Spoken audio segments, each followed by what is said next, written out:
시작하겠습니다. 우리가 그 일반 가진의 형태를 얘기하면서 통계적인 그런 가진에 대한 얘기를 했죠. 그래서 최근에 와서는 우리가 이런 그 불확실성, 이 불확실성이 이 통계적 가진, 그러면 가진이라는 건 입력을 얘기하죠. 그래서 입력의 불확실성을 고려한 이런 그 진동 해석이라든지 설계라든지 이런 게 많이 고려되는 것은 물론이거니와 시스템 자체의 불확실성도 우리가 따질 수가 있습니다. 여기서는 여러분들이 여기서 따지는 것은 시스템 자체의 불확실성은 얘기하지 않고 있고 단지 입력의 불확실성만 얘기하고 있어요. 예를 들면은 앞에서도 얘기했었지만 바람이 분다든지 파도가 친다든지 이거는 정해져 있는 형태로 우리가 예측할 수 있는 게 아니죠. 굉장히 불확실하게 랜덤하게 주어지는 그런 이 가진 형태다. 그렇기 때문에 그 가진에 의해서 어떤 반응이 일어날지를 갖다 우리가 예측하려면은 그 가진 형태를 통계적으로 다뤄줘야 된다. 통계적인 그런 가진이 가해지게 되면 결국 출력도 통계적인 값으로 이렇게 주어지게 되죠. 그래서 그런 그 통계적인 관계를 갖다가 조사할 필요가 생깁니다. 그래서 이 통계 신호의 통계와 관련된 부분들이 여기서 지금 다루어지고 있는데 그래서 신호의 통계적인 그런 그 용어, 내용 이런 것들이 여기서 좀 소개가 되고 있습니다. 그래서 내용들을 좀 잘 여러분이 알 필요가 있고, 자 예를 들어서 통계라는 건 이런 겁니다. 뭐 파도가 쳤는데 파도 치는 거를 그걸 조사를 해봤더니 어떤 시간 동안에 이런 신호가 주어졌다가 그 다음에 또 이런 신호가 주어지고 이런 신호가 주어지고 이런 식으로 이렇게 언뜻 보기엔 서로 아무 상관이 없는 것 같이 이렇게 보이는 이런 신호가 주어지고 있지만 사실은 이 신호들이 통계적인 특성은 동일할 수가 있어요. 예를 들어서 평균이 같다든지 스탠다드 데비에이션 값이 같다든지 이렇게 하면 그 통계적인 특성은 같다 이렇게 얘기를 할 수가 있어요. 그래서 통계적인 특성이 같다고 해서 그 시간에 따른 함수가 같은 건 아니다. 그러면 이런 문제를 어떻게 다룰 것이냐 하는 거죠.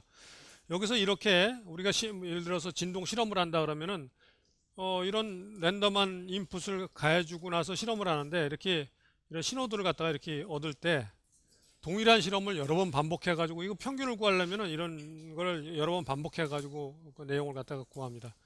서로 달라 보이지만 이렇게 통계적으로 같은 특징을 가진 걸 이랬을 때 이렇게 통계적으로 같은 특성을 가지고 있지만 이렇게 다른 것처럼 보이는 얘네들 이런 그 샘플들 요거 하나하나를 샘플이라고 그러죠.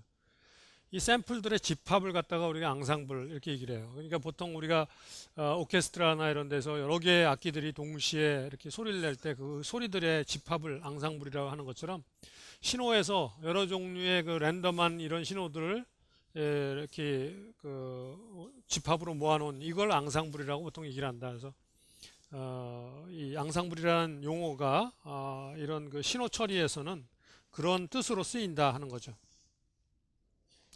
자, 그러면 이런 신호들의 통계적인 특성을 어떻게 규정하느냐 하는 것 관련해서 물론 여러분들이 가장 많이 배웠던 내용들이 여기 등장을 합니다. 평균, 민, 시간에 대해서 적분하고 나서 그 시간의 구간으로 나눠주게 되면 이게 민 값이 되죠. 민 값이 되고 그리고 민 스퀘어라고 그래가지고 평균 자승값 이런 것들은 여러분들이 전부 다 이게 여러분들이 썸메이션으로 배웠을 수도 있고 썸메이션 배우는데 이게 컨티뉴어스한 그런 값에 대해서는 이렇게 인테그레이션을 바뀌는 거죠. 컨티뉴어스 하면 인테그레이션 바뀌어요. 썸메이션 인테그레이션 바뀌죠. 민 스퀘어도 여러분이 배웠고 그 다음에 루트 민 스퀘어 이 민 스퀘어를 루트를 취하는 거 이거 루트 민 스퀘어도 여러분들이 다 고등학교 때부터 많이 들어왔던 그런 내용입니다. 또 베리언스는 스탠다드 데비에이션 표준 편차의 제곱이다 해가지고 이것도 여러분들이 고등학교 때 통계 배우면서 많이 배웠던 내용입니다. 그래서 베리언스는 민 스퀘어 빼기 민의 스퀘어 이렇게 이런 관계가 있다 하는 거는 여기서 쉽게 이렇게 유도가 될 수가 있죠. 그래서 이 뭐 유도하는 거는 아주 쉽지만 여기서는 그 유도하는 뭐 통계적인 내용을 다루는 게 무슨 통계 공식을 그 정당성을 증명하고 하는 게 여기 목적이 아니죠. 그래서 여기서 그거 뭐 증명은 안 합니다. 이렇게 이런 관계가 있다. 자, 여기까지는 여러분들이 많이 다뤘던 내용인데 여기 나오는 여기 자기상관성 함수, 영어로는 auto correlation function이라고 얘기를 하는데 이 자기상관성 함수라는 요 내용은 아마 좀 생소할 거예요. 이 자기상관성 함수라는 게 어떻게 정의되는가 하는 요 모양을 잘 보면은 여기 그 신호에다가 그 신호를 갖다 타우만큼 시프트 시킨 신호를 곱해 가지고 걔를 적분을 해서 이걸 t분의 1로 이렇게 리미트를 취해가지고 t가 0으로 갔을 때 t분의 1로 이렇게 하는 요거를 갖다가 우리가 자기상관성 함수라고 얘기한다. 타우만큼 시프트 시켰다 해서 타우가 여기 나타나니까 이걸 적분하게 되면은 타우에 대한 함수로 얘가 결과가 나오게 되겠죠. 왜냐면 t는 t에 대해서 0에서부터 라지 t까지 주어지기 때문에 그건 적분이 돼서 사라져 버리고 유일하게 이거를 적분했을 때 남는 건 이 타우에 대한 어떤 함수 값으로 이게 남게 돼요. 그래서 자기상관성 함수가 여기 타우의 함수로 이렇게 표시되죠. 여기 밑에 그 아래 첨자 서브스크립트가 xx 이렇게 돼 있죠. 이거는 x와 자기 자신 x를 타우만큼 이렇게 시프트 시켜가지고 이렇게 이런 방식으로 구한다고 해서 얘를 갖다가 오토 코릴레이션, 자기 스스로의 상관이 얼마나 되는지를 갖다가 검증하는 저거다. 왜 이런 이름이 왜 붙었을까? 를 조금 약간 좀 단초를 제공하는 설명이 뭐냐면은 이 자기상관성 함수의 특징 중에 하나가 이 xt가 만일에 아주 랜덤한, 그러니까 퍼펙트하게 랜덤한 그런 함수라면은 이 자기상관성 함수의 값이 뭐가 되느냐면 얘가 0이 돼요. 0이 돼. 그래서 자기상관성 함수라는 거는 무슨 특징을 갖느냐면은 랜덤 함수라는 거는 랜덤하다는 게 뭐예요? 아무 저기 없다는 거죠. 법칙이 없고 그냥 진짜 랜덤하다.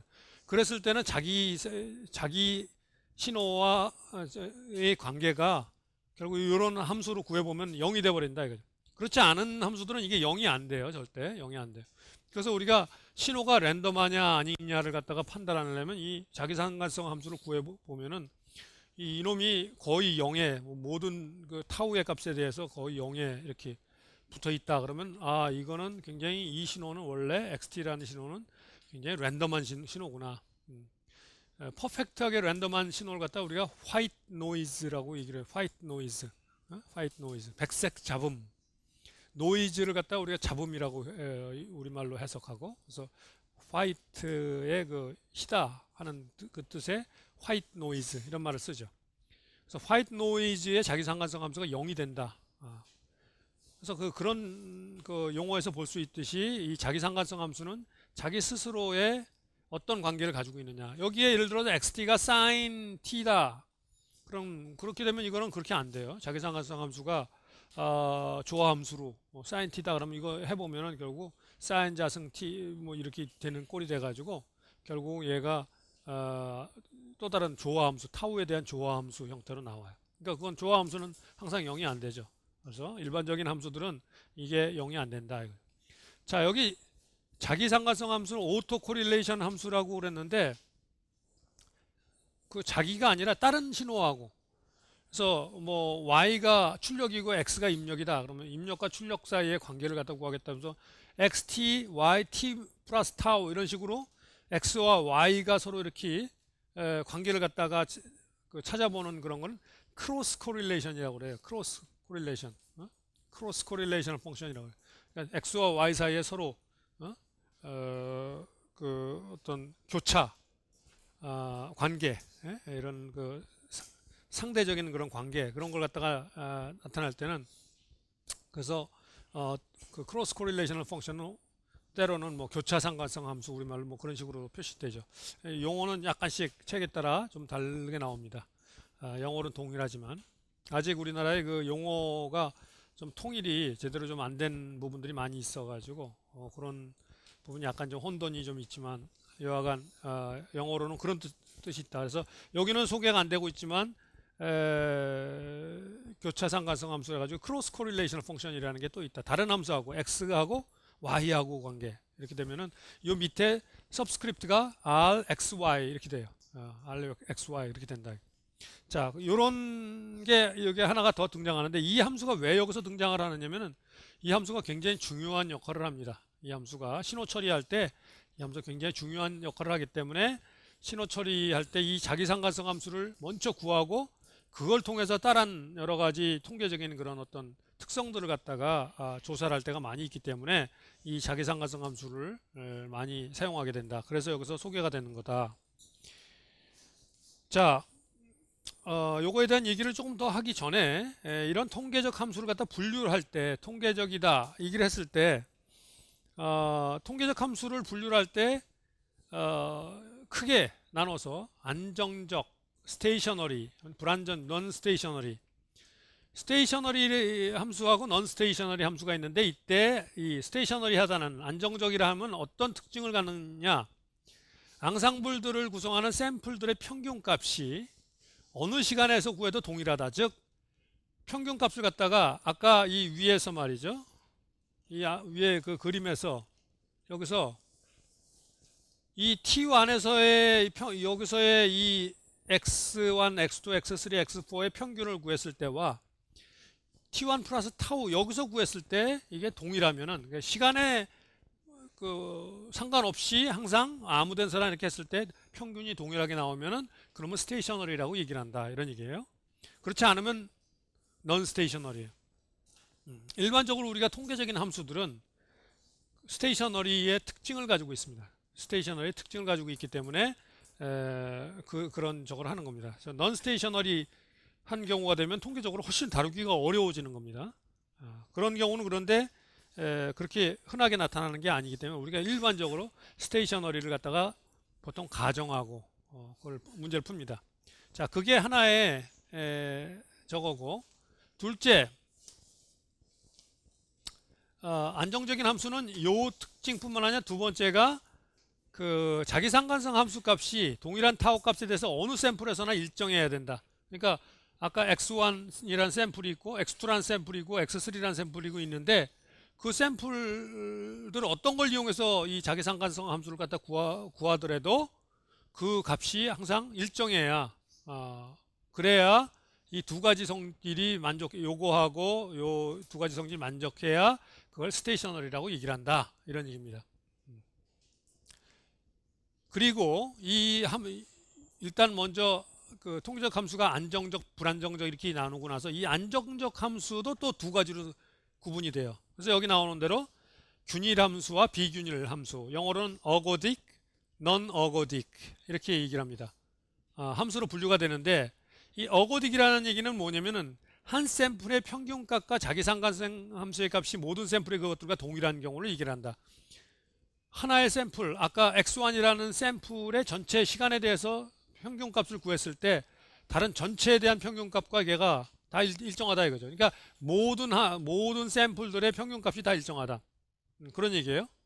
그러니까 아까 이 스테이셔너리는 이 어떤 시간에 대해서 다 일정하다는 얘기였고 이거는 샘플에 대해서 다 일정하다는 얘기예요.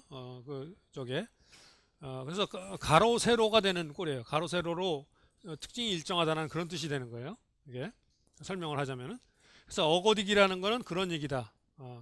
한 샘플에 대한 평균값이 시간에 대해서 이렇게 쭉 조사해 보니까 X0가 나왔으면 두 번째 샘플도 시간을 조사하면 X0가 나온다. 그래야 어거딕이다 이거예요. 그렇지 않고 샘플을 추출할 때마다 평균이 달라진다. 그러면 어거딕하지 않다. 이런 얘기예요. 그 얘기와 아까 여기 나오는 이 스테이셔너리 함수에서 이 특성과는 이건 다른 겁니다. 이건 왜냐면은 그 모든 그 저것들의 썸메이션의 T1에 대해서의 평균값과 T2에 대한 평균값이 같다는 그런 얘기죠. 어떤 T1이라는 어떤 특정한 저거에서 이 값들이 서로 같다라는 거, 임의로 잡았을 때 같다는 얘기과 이쪽 축에 대해서 평균값을 다 했을 때 이게 같다는 얘기는 두 개가 다른 얘기입니다. 다른 얘기예요.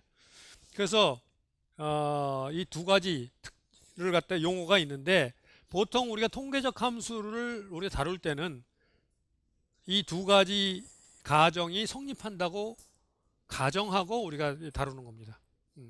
대부분의 공학적 문제들은 이 두 가지 가정이 비교적 잘 맞기 때문에 이 가정에 근거해서 문제를 다루는 거고, 많은 통계 이론들이 이 가정에 근거해서 발전이 되어 있습니다. 만일에 이 가정이 여기서부터 틀린다 그러면은 그거는 그 통계 이론 베이스부터 다시 디벨롭을 해야 되는 거예요. 더 어려워지는 거죠. 쉽게 얘기해서 더 어려워지는 겁니다.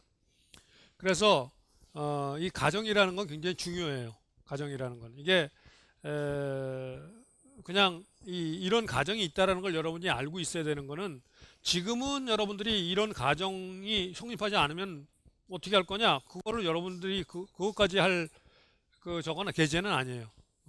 우리가 지금 보통 다루는 문제들은 다 이 가정을 성립하는 그런 예제들에 대해서 우리 다루는 거다, 이렇게 알고 있으면 되는 거고, 단지 그러나 그게 항상 성립하는 건 아니다, 그게 성립 안 하는 경우도 있을 수 있다라는 걸 항상 염두에 두고 있어야 된다. 그래서 나중에 여러분이 혹시 이거에 대해서 전문적으로 공부를 하게 된다든지 그러면 이거에 대한 내용들도 따져줘야 된다는 얘기예요. 그 대표적인 예가 여러분이 97년도인가요? 아니 97년도가 아니라 2000 몇 년도에 그 금융위기 그가 미국에서 모기지 때문에 발생했을 때, 그 모기지에 의한 그 금융의 이 상품이 그 어떤 통계 이론의 기초에서 그게 상품이 디벨롭된 건데, 그 통계 이론의 베이스 가정이 있었어요. 가정. 근데 이제 애플리케이션만 하는 사람들은 무조건 그 통계 이론에 의해서 무조건 하면은 뭐 다 문제가 없을 거다 생각하고 했는데, 실제로 상황이 발생한 건 그 가정이 틀린 상황이 돼 버린 거죠. 그래서 그게 그런 큰 위기가 왔다고 얘기를 하죠. 그러니까 그렇게 그 가정이라는 건 굉장히 중요한 겁니다. 그래서 그런 경우가 있을 수 있다라는 걸 항상 염두에 둬야 되기 때문에 이 얘기를 여기서 하고 넘어가는 겁니다. 여러분들이 대부분 다루는 통계, 지금 여기서 공학에서 다루는 건 이 두 가정이 성립한다고 간주하고 그 다음에 하는 겁니다. 그렇게 알고 이 가정이 성립 안 하면 어떻게 되느냐, 그러면 그거는 그게 궁금해서 못 살겠다 그러면은 통계를 전공으로 하면 돼요. 통계를 전공으로, 공학에도 앞으로 통계가 전공으로 분야에 많이 사용될 예정입니다. 특히 우리가 통계가 많이 쓰이는 나라는 어떤 나라냐, 대부분 다 선진국들이에요. 그러니까 통계가 제일 먼저 도입되기 시작한 게 언제냐면은 발전되기 시작한 게 17세기부터 이렇게 했는데, 그 당시 유럽에 농주의 해가지고 농산물의 수확을 갖다 하다 보니까 이게 매년 이게 기후에 의해서 이게 막 어느 때는 흉년이 들어서 그냥 완전히 그 농산물이 저거 되고, 어떨 때는 풍년이 들어서 또 곡식 가격이 폭락을 하고, 흉년이 들면 막 점프하고, 이게 가격이 막 등락이 심하니까 사실은 그런 아주 실질적인 이유 때문에 통계가 발전하기 시작한 겁니다. 그리고 그 사이즈가 굉장히 커져야 통계가 의미가 있어요. 그러니까 선진국이 돼가지고 다루는 그 사이즈가, 문제의 사이즈가 굉장히 많아져야 그게 통계가 하지, 샘플이 너무 제한적이면은 거기다 통계를 적용한다는 건 굉장히 어려워집니다. 그렇기 때문에 이제 통계 이론이 보통 경제 규모가 커지는 그런 시점에서 그게 많이 쓰이게 되기 때문에 대부분 선진국들이 이걸 많이 쓰는 거고, 우리 공학에도 이게 이제 많이 쓰이는 거죠. 예를 들어서 자동차를 갖다가 뭐 한 100대쯤 만든다 그러면 뭐 그럴 때 문제가 안 되는데, 이게 뭐 지금 보면 하나의 종류로 뭐 연산 뭐 30만 대 이렇게 만든다 그러면은 30만 대 만들다 보면은 그 중에서 무슨 일이 일어날지 모르는 거예요. 뭐가 하나하나씩 따지면 아주 작은 미세한 차이들이지만, 만들 때 그 미세한 차이들이 조합이 돼 가지고 어떤 크리티컬한 상황이 발생할 수가 있어요. 그런 상황의 가능성을 항상 우리가 계산을 해줄 수 있어요.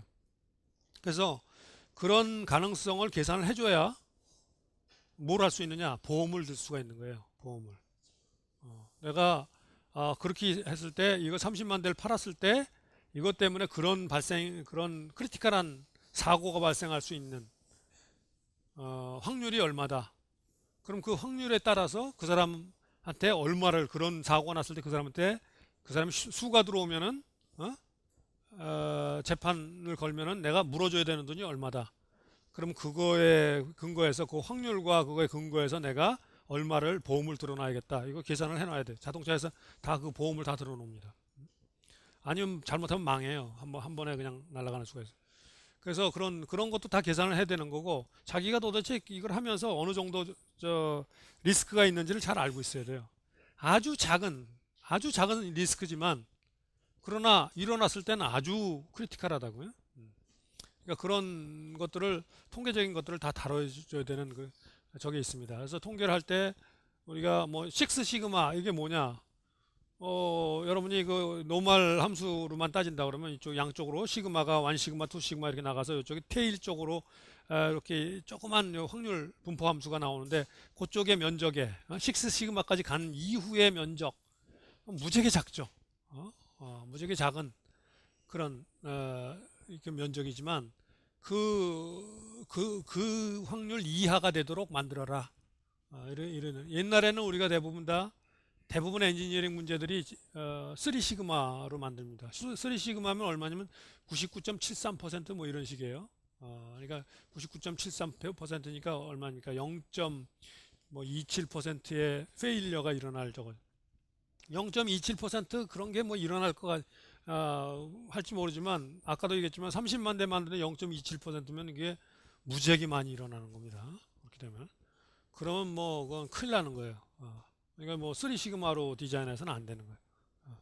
그래서 이제 6 시그마 뭐 운동 이런 게 일어나는 이유가 그런 크레디빌리티 신뢰성을 갖다가 아주 고도로 확보를 해야만 된다 이거죠. 그렇지 않으면은 그리고 또 여러분들이 다루는 뭐 의료 분야, 생명을 다루는 분야, 엔지니어링 중에서도 항공 우주 분야 같은 경우는 뭐 하늘에 올라갔다가 뭐 하나 잘못되면 그냥 떨어지는 수밖에 없잖아요. 자동차 가다가 그냥 멈추면 그래도 괜찮을 수도 있는데 이거는 뭐 잘못되면 그냥 다 떨어지는 거니까 그러면 뭐 모조리 다 죽어버리니까 거기 탔던 사람들은 그런데 굉장히 아주 예민하죠.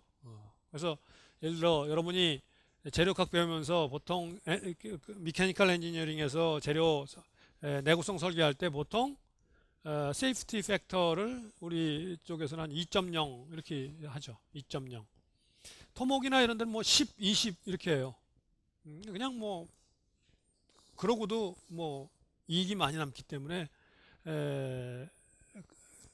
그러다 보니까 그 10, 20으로 그냥 콘크리트를 쳐버려도 뭐 그만큼 받으면 된다 이렇게 생각하는 거죠.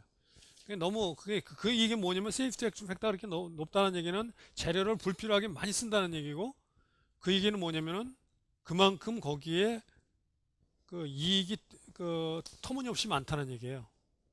터무니없이 많다는. 이익이 터무니없이 많다 보니까 그게 이 좀 부패하고 연결될 가능성이 굉장히 높죠. 부패하고 연결될 가능성이 높아요. 이익이 없는 놈한테 가가지고 넌 뇌물 좀 줘 그러면 지금 나 망하게 생겼는데 뇌물 줄 돈이 어디 있어 이렇게 되지만 나 뭐 요거 이익이 나 요만큼밖에 안 되는데 이거 세이프티 팩터 뭐 이렇게 만들어서 이익이 뭐 20 이렇게 한다는 얘기는 뭐냐면 내가 거의 20배 정도 이게 유격이 있다는 얘기하고 비슷한 얘기거든요. 거꾸로 얘기하면 그런 얘기단 말이에요. 그래서 그런 세이프티 팩터와 그런 게 연관이 있을 수 있다. 항공우주 같은 데는 디자인할 때 보통 세이프티 팩터가 1.5입니다. 1.5. 그러니까 왜냐면은 올라가서 얘가 왜 1.5로 하냐면 일단 굉장히 안정해야 되죠. 훨씬 지상에서 돌아다니는 것보다. 두 번째로 얘가 날아다니는데 연료를 무지하게 써요. 연료가 무지하게 쓰기 때문에 얘 무게를 줄이는 게 굉장히 중요해요. 무게를 줄이는 게. 그러니까 그게 또 굉장히 이 세이프티 팩터를 줄여줘야 되는 그런 저게 있죠. 그렇지 않으면은 이게 저게 안 된다 이거죠. 그래서 그런 이유 때문에 항공우주 분야보다 1.5를 많이 씁니다. 1.5 세이프티 팩터를 덜 쓴다는 얘기는 디자인을 더 철저히 잘해야 된다는 얘기예요. 그리고 결국은 거기서 우리가 뭐 이렇게 대충 이렇게 넘어갈 수 있는 그런 게 없다는 얘기죠. 그런 것들이 좀 신뢰성과 관련된 내용들인데 그게 전부 통계를 통해서 다루는 겁니다. 역학에서도 이런 그 통계와 관련된 내용들을 많이 다루고 있습니다. 역학에서도. 그래서 여러분 설계할 때 신뢰성 설계, 강건 설계 뭐 이런 말들이 나오는데 그런 설계들은 뭐냐면 조금 이게 불확실한 뭐든지 우리가 설계를 할 때 뭐든지 불확실을 할 수가 있죠. 우리가 보통 뭐 스프링이나 이런 게 스프링의 컨스탄트 값이 얼마다 이렇게 만드는데 여러분이 자동차에 들어가는 서스펜션의 코일 스프링을 만드는데 코일 스프링의 컨스탄트 값이 뭐 예를 들어 1000뉴턴짜리를 퍼 메타짜리를 만들어라 이렇게 하면은 매니팩처러가 1000뉴턴 .0 000 이런 걸 갖다가 계속 만들어줄 수 있느냐 이거 못 만들어주죠. 1000.1도 나오고 999.9도 나오고 그러니까 이게 항상 그 불확실성이 있거든요. 하나 만들고 두 개 만들고 세 개 만들고 다 다르다 이거죠. 그럼 그 다른 거가 결국은 그 시스템의 성능에 또 내구성에 영향을 미치죠. 그러니까 어떤 놈은 소프트하고 어떤 놈은 하드하고 그러니까 이게 다르다 이거죠. 그래도 괜찮게 그러니까 내가 원하는 어떤 범위 안으로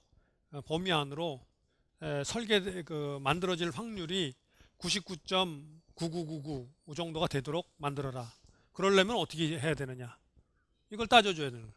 그러면 내가 불확실성을 어디까지 컨트롤 해야 되느냐 하는 그런 문제가 있어요.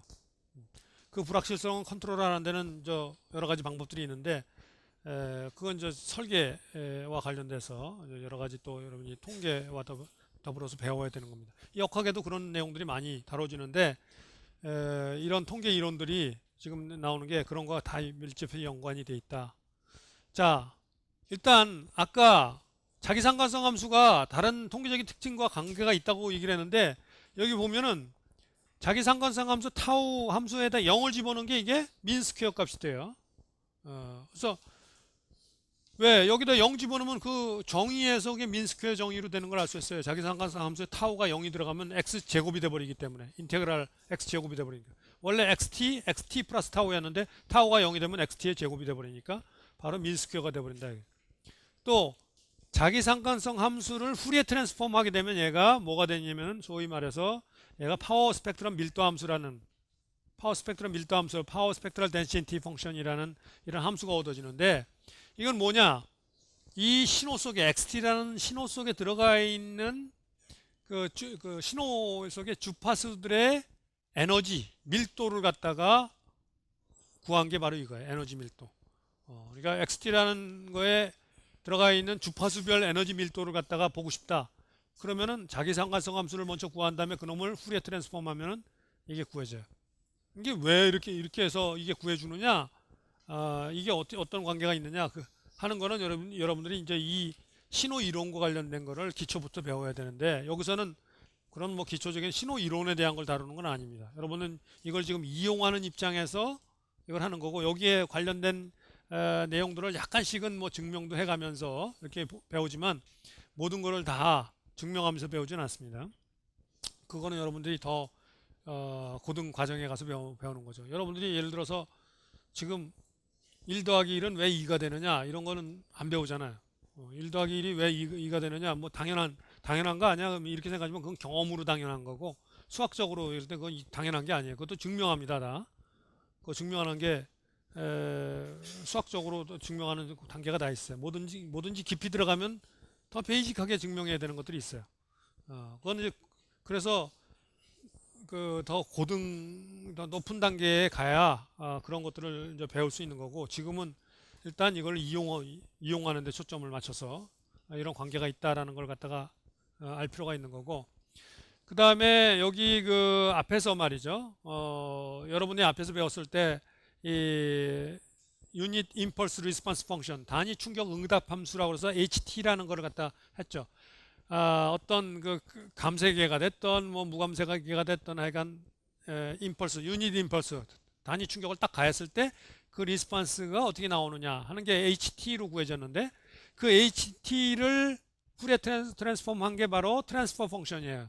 트랜스퍼 펑션 오메가에 대한 이런 트랜스퍼 펑션이 구해지고 이 트랜스퍼 펑션과 요거는 지금 출력이죠. X가 출력이죠. F가 가해졌을 때 X로 출력이 나오니까 출력의 파워 스펙트럴 덴시티 함수인데 얘하고 그리고 입력하고 어떤 관계가 있느냐 하는 그 관계가 나중에 또 주어지기 때문에 요 얘기를 여기서 먼저 하는 겁니다. 요걸 하는 거고, 요 지금 그 후리의 그 전달함수의 후리의 트랜스폼 형태와 더불어서 많이 쓰이는 게, 이건 진동에서 이게 많이 쓰이는데, 제어공학에서는 이거 많이 쓰인다 그랬죠. 이거 HS 해가지고 MCK 시스템의 트랜스퍼 펑션, 제어 컨트롤 배울 땐 여러분들이 요 HS 트랜스퍼 펑션 이거 많이 배우죠. 이거를 여기서 배우는 이 정의에 의해서 한 값이 이런 값으로 MCK 시스템이 이렇게 주어지는데, 이렇게 주어지죠. S 대신에 J 오메가로 이렇게 바꿔주면 이게 이렇게 됩니다. S 대신에 J 오메가로 바꿔주면 이렇게 되기 때문에 두 개 이런 관계가 있다 하는 거를 알아두면 되는 거고, 요 관계들을 갖다 앞으로 이제 뭐 여러 곳에서 많이 이용하게 되죠. 그래서 여기서 그 내용을 짚고 넘어가는 겁니다. 자, 금세 얘기했듯이 입력과 출력 사이의 파워 스펙트럴 밀도 함수 관계식이 어떻게 되느냐면은 그 관계식을 유도하는 겁니다. 자, 일단 먼저 앞에서 우리가 무슨 얘기를 했었냐면은 컨볼루션 인테그랄에 의해서 F라는 입력이 가해졌을 때 그게 단위 충격 응답 함수 곱하게 되면 이게 출력 XT가 된다. 이거 앞에서 배웠던 거죠. 이 컨볼루션 인테그랄이라고 해서 배운 겁니다. 이거 뭐 뒤에 H를 T-그 사이로 하든 F를 T-그 사이로 하든 이건 두 개 이제 치환해서 이게 같다는 건 쉽게 증명될 수 있는 거고. 자, 그런데 여기서 보면 H라는 거는 이게 유닛 스텝 임펄스 적이기 때문에 시간 0 전에는 얘는 다 그 리스폰스 펑션이 0이죠. 왜냐면 이 유닛 임펄스가 타임 t에 딱 가해졌을 때 리스폰스니까 타임 t에 가해지기 전에 x 값은 다 0이잖아요. 그래서 이거를 갖다가 지금 0에서부터 t까지 적분인데, 원래는 이 0 이전에로 적분해도 상관없다 이거예요. 0 이전에 저걸로. 왜냐면 그 이전의 값은 다 0이었으니까. 이 값이 다 0이었으니까 이걸 마이너스 무한대로 보내도 된다. 0 이전의 값은 다 저거기 때문에. 그래서 이거 마이너스 무한대로 한 거고, 그 다음에 이 위에는 t인데 말이죠. 이 t인데 ht-그 사이는 이 델타 t-그 사이에 의한 동적 반응이죠. 근데 t가 그 사이보다 작은 범위에서 그 값이 0이에요. t가 그 사이보다 작은 값은. 그러니까 이 t가 그 사이가 t보다 이 큰 값 t서부터 무한대까지, 이 경우에는 이게 0이 돼 버리기 때문에 이 t를 갖다가 플러스 무한대까지로 이게 확대해도 상관없다 이거죠. 그래서 결국은 이렇게 생겼던 놈이 이렇게 마이너스 무한대에서부터 플러스 무한대까지로 이렇게 바뀌게 돼요. 이렇게 바꿔 쓸 수 있다. 이렇게 바꿔 쓰게 되면 물론 여기는 이제 초기 조건 관련된 거 상관없이 나오는 거죠. 이거는. 그래서 이렇게 바꿀 수 있다. 이걸 먼저 이 조건을 먼저 구해 놓고 나서 이거에 근거해서 이제 앞에서 얘기한 입력의 파워 스펙트럴 밀도 함수와 출력의 파워 스펙트럴 밀도 함수에 대한 얘기를 합니다. 그래서 그거를 이제 어떻게 하느냐? 자, 여기 지금 XT하고 우리가 자기상관성 함수 구하려면 XT하고 XT 플러스 타우를 곱해줘야 되니까, 이 XT하고 XT 플러스 타우는 이게 XT고, XT 플러스 타우는 여기 T 대신에 T 플러스 타우 집어넣으면 되는 거죠. 이렇게 되는 거고. 그래서 이거는 그 사이에 대한 적분이고 이 이타에 대한 적분이니까 서로 다른 상관이 없으니까 더블 인테그레이션으로 이렇게 바꿔주고 얘 다 안으로 들여보내도 상관없어요. 상관없어요. 이거는 여러분이 뭐 여기 이 적분의 기본적인 거예요. 서로 x에 대한 적분과 y에 대한 적분이 상관없기 때문에 같이 집어넣어도 상관없다라는 얘기인데, 여러분 중에는 뭐 산수의 기초가 부족해서 그게 이거 희한하다, 이거 뭐 아무래도 속는 것 같다, 뭐 이런 그 느낌을 갖는 사람이 있을지 모르겠는데, 여러분 속일 이유는 없고 이거 절대 속이는 건 아니고 단지 잘 들여다봐야 돼요. 이렇게 뭐 이렇게 변환될 때는 이게 상관없을 때 변환되는 거지 아무 때나 이렇게 합쳐지는 건 아닙니다. 자, 이렇게 바꿔놓고 나서 그 다음에 이놈이 바로 xt 곱하기 xt 플러스 타우니까 이 xt 플러스 타우를 갖다가 0에서부터 라지 t까지 적분을 하고 그걸 t분의 1로 나눠줘서 리미트 t가 0으로 갈 때 요거 취해준 게 이게 자기상관성 함수라고 했으니까 요 안에다가 요걸 집어넣는 거예요. 요거 안에다가 요걸 집어넣으면은 제일 바깥에 dt가 있고 말이죠. 이 안에 이제 dxi d이타가 있는데 이 dt하고 얘네들하고도 또 상관없기 때문에 다 안으로 다 집어넣어요. 그래서 이 트리플 인테그랄이 되고 hxi나 h 이타는 t에 대한 적분하고 상관없으니까 바깥으로 이게 끄집어낸 겁니다. 그리고 t에 대한 적분과 상관 있는 이놈들만 여기 안에 들어가 있는 거죠.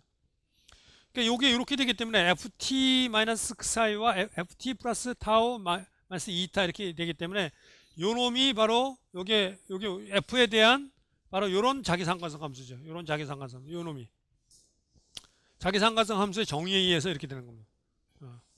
요게 바로 요거다 이거죠. 정의에다 대입해 보면 알 수 있어요. 여러분 중에는 뭐 대부분이 눈으로만 봐서 그게 그렇구나 하고 알 수 있는 사람은 한두 사람 정도 있을 거고 대부분은 눈으로 봐서는 모릅니다. 그러니까 여러분이 나중에 이걸 하면서 손으로 이렇게 하나씩 짚어가면서 자기가 한 번씩 확인을 해봐라 이거죠. 물론 이 유도하는 과정이 무슨 그렇게 뭐 중요하다든지 뭐 하든 그런 건 아니에요. 그냥 이런 과정을 통해서 한다는 걸 한번 보여주는 것 뿐입니다. 자, 그래서 결국은 요게 그거기 때문에 요런 모양이 된다. 요런 모양이 된다. 근데 이 양변을 갖다가 이거를 갖다가 이제 후리에 변환한 게 이 자기상관성 함수를 후리에 변환한 게 바로 이 파워 스펙트럴 밀도 함수라고 그랬죠. 그래서 이 안에다가 이 파워 스펙트럴 밀도 함수의 정의가 이렇게 되니까 이 여기에다가 얘를 갖다 집어넣는 거죠. 얘를 갖다 집어넣어요. 이렇게 집어넣어요. 그럼 여기 dxi d타 안으로 지더라고 이 바깥에 d타오는 바깥에 이렇게 있는 거죠. 그러면 이게 지금 트리플 인테그랄이에요. 여기 인테그랄이 하나 생겼으니까 여기 인테그랄 두 개 있으니까 트리플 인테그랄이 돼요. 그래서 이런 인테그랄이 된다. 그 안에서도 이 타우에 대한 적분을 먼저 해주는 거죠. 이건 뭐 순서 바꿔도 상관없으니까. 그래서 얘네들은 그 xi하고 이타하고만 상관이 있으니까 이 타우에 대한 적분할 때 바깥으로 끄집어내도 되고 요것만 적분하면 되니까 요런 모양이 되고 여기서 이제 요거를 요런 세타로 치환해서 이걸 정리하면 요런 식으로 정리가 된다.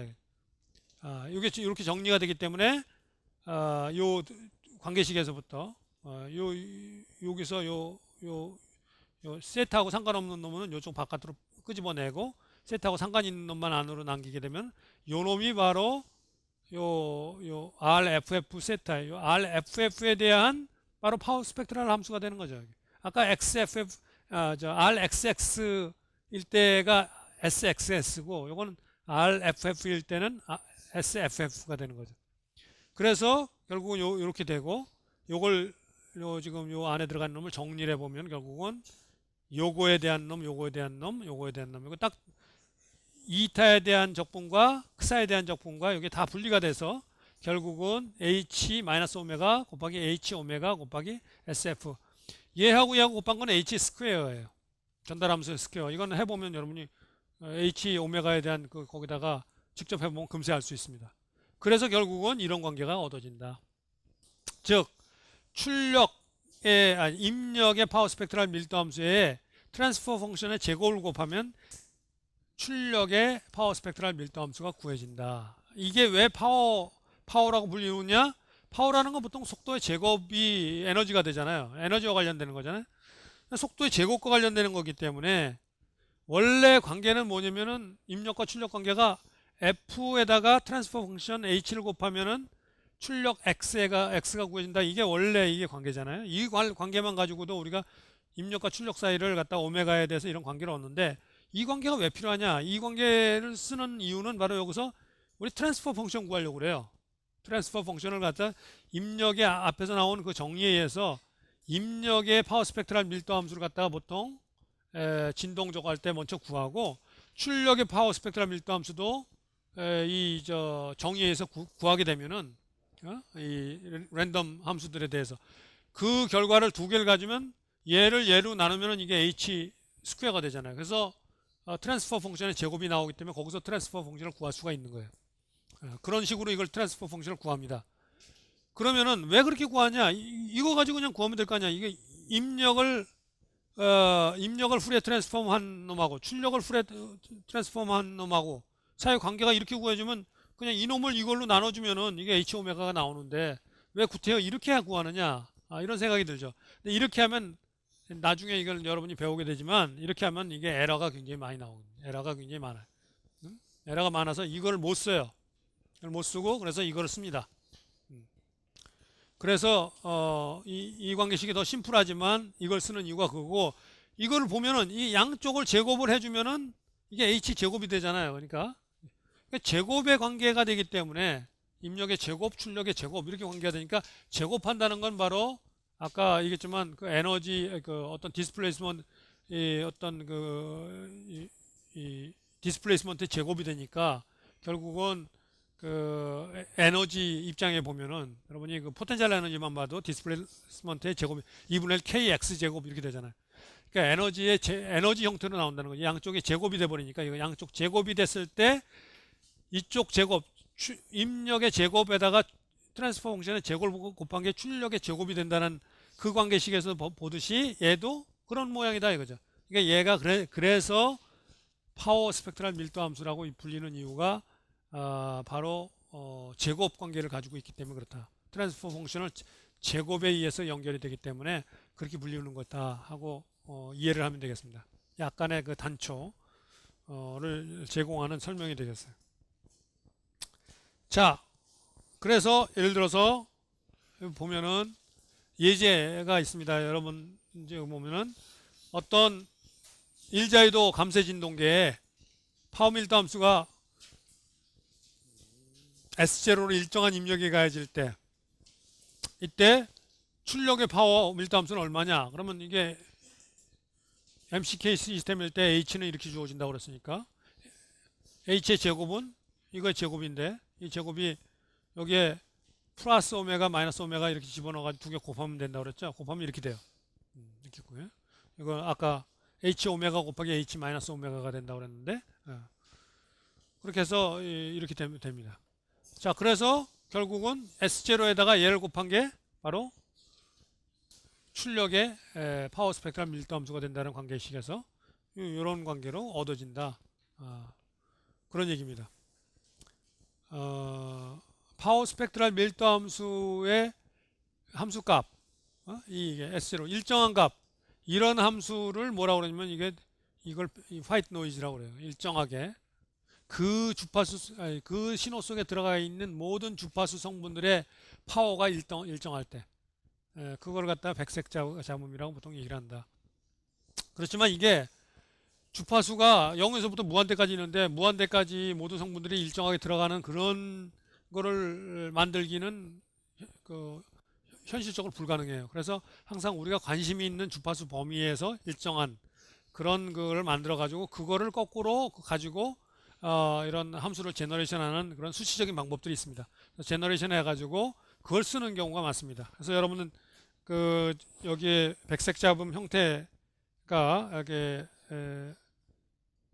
구해져 있는데 그걸 나중에 보면은 여기 밑에 한번 잠깐 보고 다시 갈까요? 여기 이런 식이에요. 이게 백색 잡음의 대표적인 이런 모양입니다. 이게 뉴머리컬하게 계산한 백색 잡음 함수의 형태예요. 이게 이런 함수 보면 이게 이 화이트 노이즈구나 이렇게 알면 되겠어요. 이게 매틀랩 같은 걸 이용하면 여러분이 이런 걸 제너레이션 해줍니다. 이런 함수를 갖다가 백색 잡음 함수를. 자, 다시 앞으로 가서 평균 자승값이나 또는 자기상관성 함수, 우리 파워 스펙트럼 밀도 함수의 그 관계가 여기에 이게 파워 스펙트럴 밀도 함수는 자기상관성 함수의 후레 트랜스폼이라 했으니까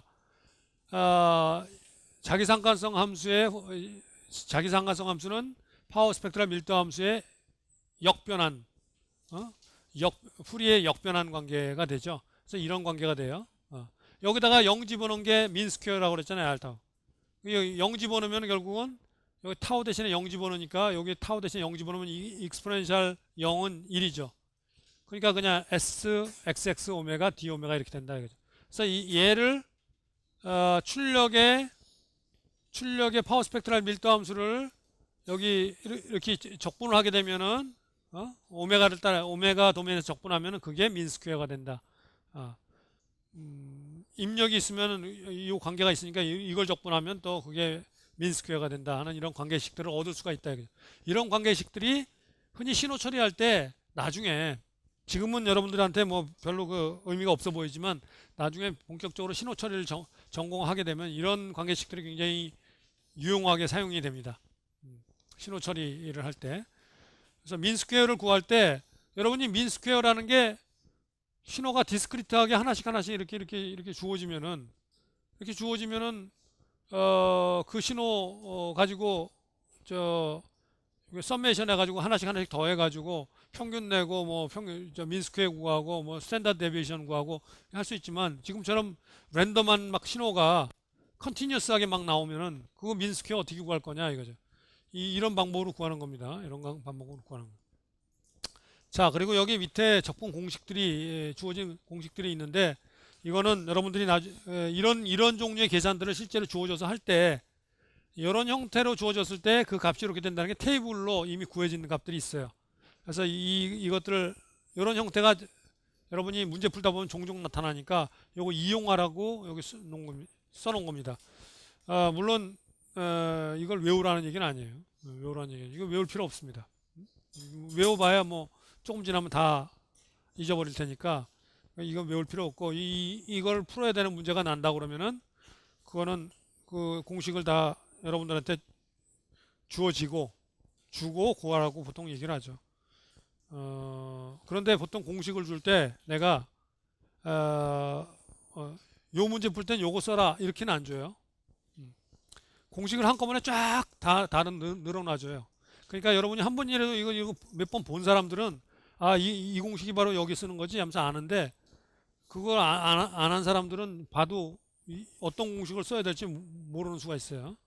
그러니까 이 공식의 형태나 이런 건 한 번씩 이렇게 눈여겨보면서 외울 필요는 없지만 이 문제를 몇 번 풀다 그 연습 문제 몇 번 풀다 보면 대략 이런 놈이 이런 모양이었어. 우선 이게 기억하게 된단 말이죠.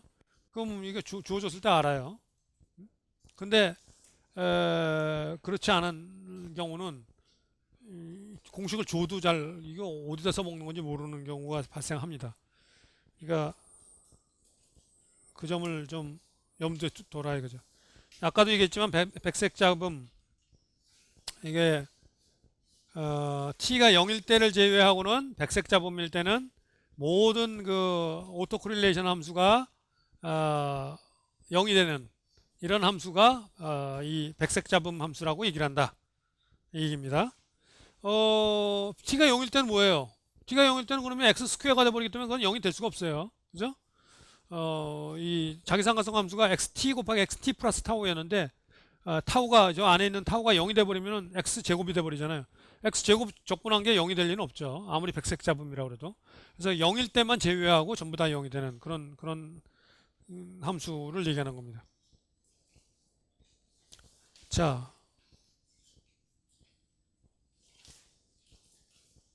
그래서 그 몇 가지 여러분들이 통계적으로 이미 알고 있는 내용들을 조금 소개를 했고 그것 더불어서 자기상관성 함수라는 거 그리고 그걸 이용해서 구하는 파워 스펙트럼 밀도 함수 입력의 파워 스펙트럼 밀도 함수 출력의 파워 스펙트럼 밀도 함수 그것의 물리적 의미는 신호 속에 섞여 있는 주파수들의 에너지 밀도 주파수별 에너지 밀도를 얘기한다. 그리고 입력의 파워 스펙트럼 밀도 함수와 출력의 파워 스펙트럼 밀도 함수는 h제곱을 입력에 곱해가지고 그 출력의 파워 스펙트럼 밀도 함수를 구한다는 그런 관계로 얻어진다. 여기 유용하게 많이 쓰이는 관계니까 그거는 잘 알아둘 필요가 있다. 기본적인 내용들을 먼저 이렇게 여러분들한테 소개를 한 겁니다. 그걸 이용해서 여러분 책에 있는 문제들을 풀 때가 많이 있으니까 그럼 풀어보도록 하세요. 중간고사 문제 중에 지금 3장 문제가 하나가 나오기 때문에 여러분은 이미 난 문제 중에 어떤 게 날지 모르니까 잘 그것도 미리미리 배우면서 바로바로 풀기 시작해야 됩니다. 그리고 내가 이따가 끝날 때 중간고사에 관련된 얘기는 다시 한번 할 겁니다. 내가 혹시 안 하면 그 얘기 다시 해달라고 얘기하세요. 잊어먹고 그냥 지나고 곤란하니까. 자, 충격 응답 스펙트럼에서 우리가 앞에서 이런 사각파에 의한 펄스 얘기도 하고 실제로는 이런 사인 함수, 하프 사인 함수 이거는 삼각파 삼각파도라고 해서 유명한 파도 있습니다. 이 배를 좌초시키는 아주 대표적인 파도로 알려지는 게 삼각파라고 그러는데 뭐 하여간 뭐 이 모양이 그래서 삼각파는 아니지만 이 모양이 이 형으로 되어 있는. 그런데 우리가 보통은 이거를 많이 다룹니다. 왜? 얘네들 다 이렇게 사각형으로 다 둘러쌀 수 있으니까. 둘러싼 이 사각파는 얘네들보다는 더 많은 에너지가 전달이 되죠. 그러니까 얘를 이용해서 설계를 하게 되면은 더 큰 에너지가 전달된다고 설계를 하는 거기 때문에 더 그 설계 결과가 더 컨서버티브해져요. 더 많은 힘이 가해진다고 가정하고 설계를 하니까. 그래서 뭐 이걸 이용해서 설계를 많이 합니다. 그 이유는 그럼 이게 더 편하면 이걸 이용할 텐데 얘나 얘를 이용해서 하려고 그러면은 그 식이 훨씬 더 얘보다 훨씬 복잡합니다. 그래서 얘를 많이 써요. 일반적으로 얘를 많이 써요. 그러나 만약 얘를 쓰게 되면 지금 금세 얘기했듯이 오버 디자인 된다고 그랬죠. 오버 디자인 되기 때문에 만일에 디자인 되는 저걸 갖다 조금이라도 쓸데없는 부분을 줄이겠다. 로스를 줄이겠다. 어떻게 하든지 지금 매스를 줄이는 게 굉장히 중요하다. 디자인에서 재료 양을 줄이는 게 굉장히 중요하다. 재료값이 비싸서 그런 게 아니라 그 비행기 같은 거 만들 때 재료값이 비싸서 그걸 줄이겠다는 게 아니에요. 재료값도 물론 비쌉니다. 그 항공기 같은 경우 굉장히 굉장히 고강도 재료를 많이 쓰기 때문에 재료값도 무지하게 비싸지만 그것만이 문제가 아니라 연료값이 무지하게 들어가는 거예요. 연료값이. 그래서 그 올라가는데 1kg 정도가 뭐 이렇게 줄어들면은 1kg 항공기 엄청나게 큰 보잉 같은 거를 하나 하는데 1kg만 줄면은 1년 동안에 1kg당 줄어드는 키로당 한 10만 불씩 연료값이 차이가 나요. 1년에. 그러니까 엄청난 차이가 나는 거죠. 1kg. 그러니까 이 디자인을 어떻게 하느냐에 따라 해서 어떻게 하면 더 가볍게 만드느냐에 따라서 비행기의 경쟁력이 생기는 거예요. 비행기에. 상용 비행기의 경쟁력이 생기는 거예요. 전투기를 설계할 때는 그게 중요하지는 않습니다. 전투기를 설계할 때는 경량화가 중요하긴 중요해요. 근데 세이프티는 상대적으로 약간 덜 중요할 수도 있어요. 전투기를 설계할 때는 제일 중요한 게 뭐냐면은 물론 세이프티도 중요하고 연료 소모량도 중요하지만 연료보다는 세이프티와 더불어서 전투 능력이 더 중요해요. 그러니까 이게 얼마나 이 회전 반경이 더 짧은 반경을 돌 수 있느냐. 여러분이 뭐 대부분 많이 영화 같은 거 봐서 알겠지만 공중전할 때 항상 이게 승패는 뭐냐면 서로 지나가면서 꼬리를 누가 잡느냐에 따라서 이 승패가 난다 그러죠. 근데 꼬리를 잡으려고 그러면 상대 꼬리 얘는 내 꼬리 잡으려고 나는 제 꼬리 잡으려고 그러는데 예? 서로 이렇게 잡으려고 그러는 거예요. 꼬리 잡기 놀이에요. 꼬리 잡기. 예. 그런데 얘가 더 빨리 떡 꺾는 놈이 꼬리 잡을 쉽게 잡죠. 이게 밋밋하게 도는 놈은 얘 꼬리를 잡으려면 한참 가고 있는데 벌써 뒤로 이렇게 돌아가지고 잡아버리거든요. 근데 그렇게 빨리 도는 데는 그 회전 반경을 하는 데는 두 가지 문제가 있어요. 그러니까 한 가지는 뭐냐? 지금 그렇게 빨리 돌면은 이 R 값이 작으면 R분의 V 제곱이잖아요. 가속도가 R분의 V. R이 작아지면 가속도가 무지하게 커져요. 가속도가 커지면은 관성력이 무지하게 걸린다는 얘기죠. 관성력이 걸리면 결국 그 재료가 파괴될 가능성이 높다는 거예요. 그 구조가 부서질 가능성이 높다는 거예요. 그러니까 구조의 안정성에 굉장히 문제, 그거를 잘 디자인해야 되는 문제가 하나고, 두 번째는 그리 빨리 돌면은 그 가속도를 못 이겨요, 사람이. 그래서 가속도를 보통 한 7G 이 정도 이상, 순간적인 건 괜찮은데 지속적으로 7G가 하면 보통 사람 다 정신을 잃어버립니다. 그렇게. 그래서 뭐 여러분들은 7G가 아니라 훈련받지 않은 사람들은 한 3G만 걸려도 뭐 완전히 혼비백산 할 정도로 그렇게 되죠. 그 여러분이 우리나라에 그게 있는지 모르겠네요. 디몬 드랍이라고 있는데 이렇게 해가지고 쫙 올라가가지고 이렇게 밑으로 떨어지는 거 있잖아요. 이렇게. 근데 자유낙하하는 게 아니라 위에서 팍 잡아 끌죠. 밑에서. 자유낙하보다 더 밑으로. 그래서 여기다가 이렇게 동전을 딱 놓고 이렇게 딱 있으면 동전이 떨어지면서 붕 뜨죠. 내 몸이 떨어지는 것보다 얘가 더 늦게 떨어지기 때문에 동전이. 우리나라 그런 게 없는데 그거 해봐야 이게 뭐 2G 정도밖에 안 되는 거예요. 근데 그 팍 하면 정신이 하나도 없을 정도로 한 2G 정도만 걸어도 보통 심 약한 사람은 큰일 나죠. 그래서 그 정도기 때문에 7G 이렇게 되면 뭐 사람이 금세 정신을 잃어버립니다. 그래서 그런 그 리미테이션이 있어요. 리미테이션이. 여하간 그런 그 이제 설계와 관련된 그런 내용 얘기입니다. 여하간 여기서 지금 이런 충격 응답 스펙트럼이 이렇게 가해졌을 때 얘에 의한 리스폰스가 이렇게 구해진다는 건 앞에 전 시간에 우리가 얘기를 했습니다. 이거 t가 0에서 t1 사이와 t가 t1보다 클 때 이렇게 두 개로 나눠진다. 이거가 이렇게 된 놈하고 이 밑에 이렇게 되는 유닛 스텝 펑션 두 개의 컨비네이션으로 주어지기 때문에 솔루션이 이렇게 두 개로 나온다는 거 앞에서 했습니다. 앞에서 했는데 이미 복습한 사람들은 뭐 한 얘기 또 나오는구나, 지루하다 이렇게 생각할 테지만, 복습 안 한 사람들은 저런 새로운 게 언제 했지? 하면서 이렇게 생각할 거야 아마.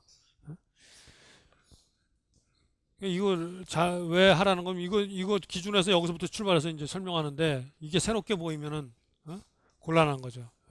느닷없이 설명도 안 해주고 갑자기 넘어가는 꼴이 되니까.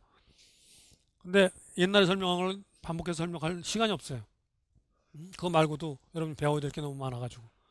자, 이렇게 됐을 때 이 동적 변형을, 이게 동적 응답이죠, XT라는 게. 이거를 갖다가 정적 변형, K분의 F0가 정적 변형, 이걸 나눈 거를 동확장계수라고 그런다고 그랬죠. 그래서 이렇게 나눈 동확장계수는 이렇게 주어집니다. 이게 t가 0에서 t1 사이일 때와 t가 t1 클 때 동확장계수가. 자, 이 동확장계수의 최대값이 언제 발생하는지, 이 최대값을 구하는 게 이 카파의 맥시멈 값이 을 그려준 게 바로, 카파의 맥시멈 값을 그려주는 게 바로 앞에서 나오는 그 충격 응답 스펙트럼이라는 거예요. 이 펄스 스펙트럼이라고 얘기를 하는, 여기에 지금 나오는 샥 리스폰스 스펙트럼이라고도 얘기를 하죠. 이런 게 팍 가해졌을 때 어떤 리스폰스로 얘가 가해지느냐 하는 그 함수를 그려주는 건데, 자, 이걸 구하려면 얘가 맥시멈 되는 값을 구해야 돼요. 이 함수를. 이 두 개의 범위로 있는 놈. 그래서 이 밑에 과정들이 전부 이 맥시멈, 카파 이 함수의 맥시멈을 구하는 건데, 이 카파가 두 범위에 있기 때문에 맥시멈 구하는 게 그렇게 쉽지가 않습니다. 약간 따져줘야 돼요.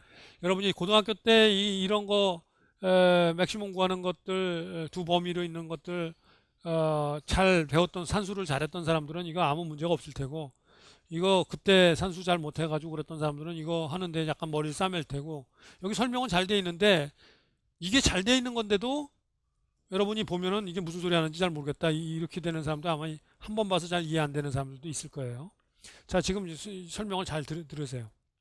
자, 일단 이 범위에서 맥시멈 값하고 이 범위의 맥시멈 값을 양쪽을 구해서 양쪽에서 큰 놈이 토탈 맥시멈이 되는 거죠. 큰 놈이. 그래서 일단 이 범위에서 맥시멈은 어떻게 되나 구하려면 요 함수를 갖다가 미분해서 거기에 0이 될 때 그 값을 가지니까 이거 미분한 겁니다. 그때 요걸 만족시키는 값이 t가 오메가 분의 파일 때인데, 이때 카파 맥시멈 값은 이거 대입해보면, 여기다 대입해보면은, 여기 대입해보면 얘는 1이고 얘가 마이너스 1이 돼가지고 2가 돼요. 2가. 얘 맥시멈 값이 2가 돼요. 그러니까 얘가, 그런데 이렇게 되려면 이 t가 t1보다 작은 범위일 때 이렇게 되니까, 여기서 이 맥시멈이 가지려면 얘가 이 안에 들어가야 되죠. 이 안에 들어가야 돼요. 그러니까 결국 뭐냐면 얘가 t1보다 작다는 얘기예요. 오메가 분의 파이가 t1보다 작아야 된다는 얘기. 이러면은 카파맥스가 2가 된다는 거예요. 2가 된다. 얘는 아무리 돼도 얘가 2보다 크지는 않겠죠. 2보다 크지는 않아요.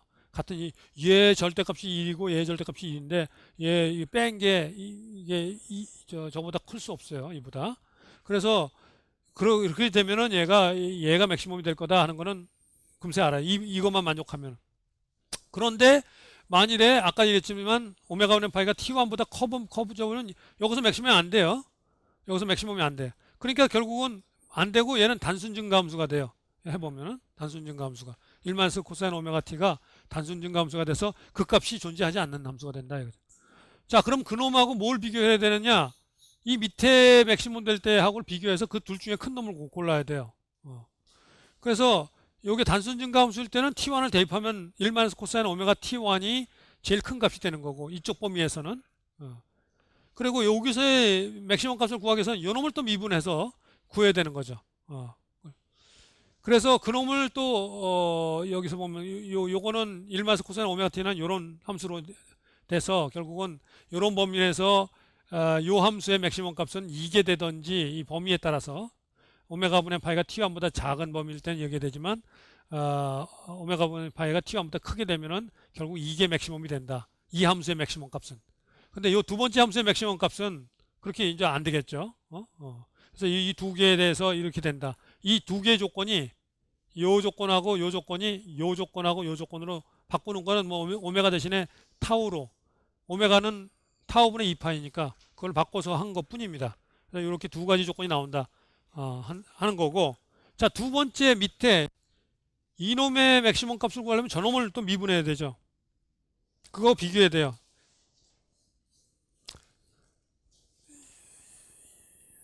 요거를 요 함수의 맥시멈 값을 구하면 요게 0이 될 때니까 이거 정리하면 이렇게 되고, 그래서 이때 이 경우와 달리 이 범위에서는 이거를 만족하는 t끈은 항상 존재해요. 이거는 항상 존재하기 때문에 그 값을 갖다 구해가지고 그걸 갖다 TP라고 하면은 여기에 이게 코사인 오메가 TP 값이 요게 코사인 되고 요게 사인 되는 거니까 그거를 요거 자승 분의 요거가 코사인이고 요거 자승 플러스 요거 자승 분의 요게 사인이고 그렇게 된 거죠. 그렇게 표시한 겁니다. 요게 두 개가 요거에서 그래서 여기서 요 카파 맥시멈 값이 여기 코사인 오메가 TP 마이너스 T1 TP일 때 맥시멈이라고 구한 거니까 이렇게 구해지고 요놈을 갖다가 여기 분리해 보면 이렇게 된다.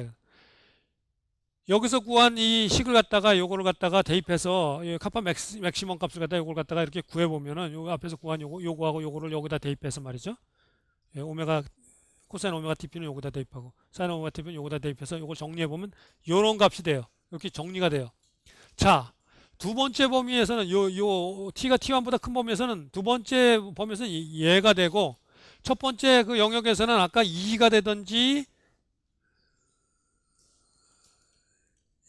얘가 되든지인데 이 세 개 중에서 이놈이 제일 크죠. 이놈이 제일 커요. 2가 제일 크죠. 그 다음에 큰 놈이 누구면 얘가 아니라 이 밑에 있는 놈이에요. 그죠? 얘는 제곱을 했고 사인 제곱 2분의 오메가 t1이고 이 밑에 있는 놈을 보면은 얘는 제곱이 안 돼 있잖아요. 이놈이 더 커요. 범위에 따라서 아까도 얘기했지만 얘가 아까 이 범위에서는 얘가 맥시멈이 되고 아까 두 가지 중에서 이 범위에서는 이 카파 맥스가 2가 된다. 이 두 범위 따라서. 그래서 이런 두 가지 저게 되는데 이걸 갖다 이 그래프로 그리게 되면 그래프로 그리게 되면은 카파 맥시멈 값이 타우분의 t1에서 타우분의 t1이 2분의 1보다 작은 범위에서는 요 함수가 되고 큰 범위에서는 2가 되고 이런 모양이 된다. 이 모양의 이 함수 이거를 지금 얘기한 대로 샥 리스폰스 스펙트럼이라고 얘기를 해요. 이게 사각 펄스에 의한 샥 리스폰스 스펙트럼이에요. 사각 펄스. 굉장히 간단한 형태예요. 근데 앞에서 나왔던 하프 사인 형태가 된다든지 삼각형이 된다든지 하면 이게 이렇게 간단하지가 않고 뭐 이렇게 튀어서 이렇게 나오는 그런 형태들이 나옵니다. 그거 구하는 또 그건 얼마든지 할 수 있어요. 이 샥 리스폰스 스펙트럼 어디서 제일 많이 쓰느냐면은 토목이나 건축 쪽에서 많이 내진 설계할 때 많이 써요. 왜냐면 지진이 올 때 보통 저런 펄스로 팍 오기 때문에 그 펄스에 대해서 맥시멈 동확장비가 언제 제일 커지느냐 이걸 알 필요가 있죠. 자, 우리가 설계할 때는 보통 이게 T1이 굉장히 작기 때문에 지진의 경우에 이게 굉장히 작기 때문에 이 값이 T1 값이 굉장히 짧은 시간에 팍 와버리기 때문에 결국 고유주기에 비해서 건물이라든지 교량이라든지 이거의 고유주기에 비해서 이 지진이 팍 처음에 몰려왔을 때 그 충격 가해졌을 때 그 펄스의 요 듀레이션 값이 굉장히 작기 때문에 이게 짧은 범위, 요 범위에서 보통 설계를 하게 되는 겁니다. 요 범위에서. 이 범위에서 설계하면 뭐 다 2가 되니까 뭐 우리가 어떻게 할 수 있는 게 없죠. 이 범위로 가면 이기 때문에 맥시멈 값이 2가 되기 때문에 할 수 있는 게 아무것도 없어요. 근데 이 범위에서 이제 일어난다 이거죠. 이 범위에서 일어나도록 만들려면은 더군다나 이 타워 값을 갖다가 타워 값을 굉장히 크게 해야 되죠. 고유 주기를 크게 한다는 얘기는 뭐예요? 내처럴 프리퀀시가 굉장히 낮아진다는 얘기예요. 그러니까 내처럴 프리퀀시를 낮출수록 주기는 커지니까, 길어지니까. 그죠? 그렇게 해야 이쪽 범위에서 설계를 할 수 있죠. 즉, 이쪽 범위가 되면 얘가 이 타워분 T1이 점점 작아질수록 카파 맥스 값이 작아지잖아요. 그죠? 동학 장비가 1보다도 작아진다. 정적 변형보다도 작아지게 만들 수 있다. 정적 변형보다도. 소프트하게 되면은 그 시스템이 소프트하게 되면 펄스에 대해서 굉장히 리스폰스가 굉장히 작아진다. 동적 리스폰스가 굉장히 작아진다. 그래서 이런 설계가 내진 설계할 때 이제 이 공식이 사용되는 겁니다. 이게 두 가지가 이게 어떻게든 나왔는지를 설명을 한 겁니다, 여러분들한테. 설명을 했는데 지금 요 두 범위로 나눠서 이렇게 설명을 했는데 아마 여러분들이 아마 많은 사람들 한 반 이상이 아마 내가 설명하는 거 들으면서 무슨 소리였는지 잘 모르겠다. 뭐 범위를 나누고 그러는데 뭐 이게 맞는 얘기 같긴 한데 내 머리로는 잘 이해가 안 간다. 뭐 그런 사람들이 틀림없이 반 이상 있을 거예요. 그냥 자연스러운 겁니다. 그건. 자연스러운 거예요. 여러분들이 내가 모든 사람들이 다 아주 그런 게 착착 이해가 될 정도로 그렇게 수학적인 그런 소질이 다 탁월한 사람들만 있을 거라고 생각 안 하기 때문에 상관없습니다. 중요한 거는 나중에 내진 설계할 때 그래서 뭘 많이 쓰느냐? 요 놈을 많이 쓴다. 요거 2 sin 2분의 오메가 t1 요걸 많이 쓴다. 요걸 줄여주는 설계를 많이 한다. 요 값을 줄여주는 설계. 2는 뭐 어떻게 할 수가 없는 거고 너무 스티프하게 해버리면 시스템을 스티프하게 해버리면 여기서 얘기했지만 이 스티프하게 한다는 얘기는 타워가 짧아진다는 얘기고 이게 작아지면은 0.5보다 여기 높은 데가 돼버리면 항상 동학 장비가 2가 된다는 얘기고 그러면 정적인 변형보다 항상 더 많이 발생한다는 얘기예요. 그러면 저 건물은 데미지가 크게 펄스에 의해서 크게 가해지게 되는 거죠. 그래서 그건 조심해야 된다 이런 얘기예요. 자,